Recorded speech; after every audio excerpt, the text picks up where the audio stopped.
These are the latest provisional mortality statistics released by the Australian Bureau of Statistics on the 28th of June 2023, referencing January to March 2023. Unfortunately, excess deaths are still stubbornly high, with 11.3% more deaths than one would expect based on historical averages.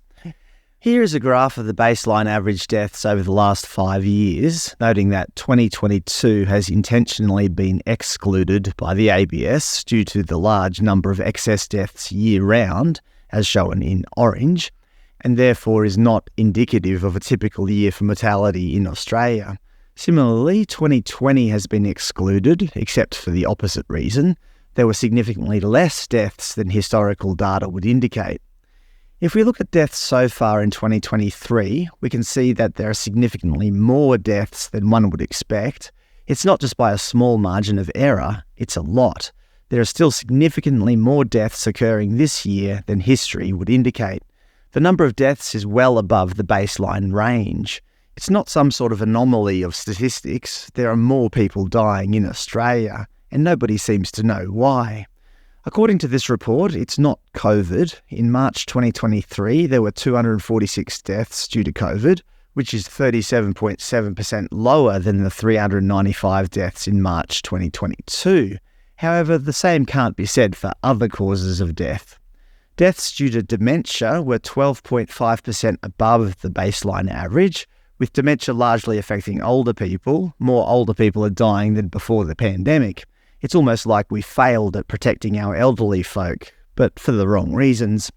Deaths due to other cardiac conditions were 19.8% above the baseline average. I'm not exactly sure what other cardiac conditions entails, but that's a significant increase.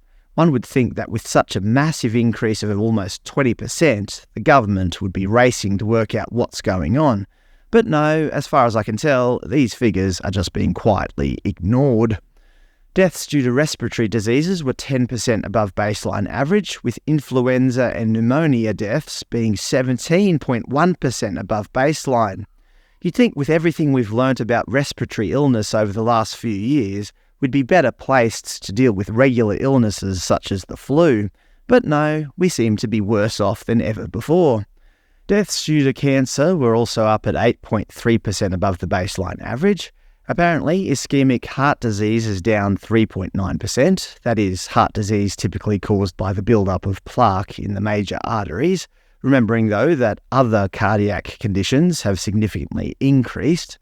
Similarly, deaths due to cerebrovascular disease, so things like aneurysms and stroke, were 3.5% lower.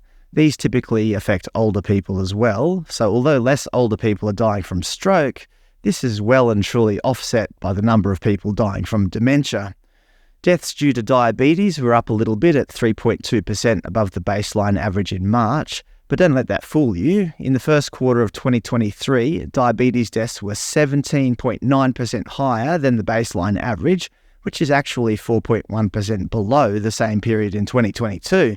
There are so many more people dying from diabetes now. Anyway, these are the raw numbers if you're interested. I'm not going to go through them here, but as usual, I've put a link to the data in the description below. The point is, excess deaths are still stubbornly high so far in 2023. When will they come down? Will they come down? Perhaps this is the new normal.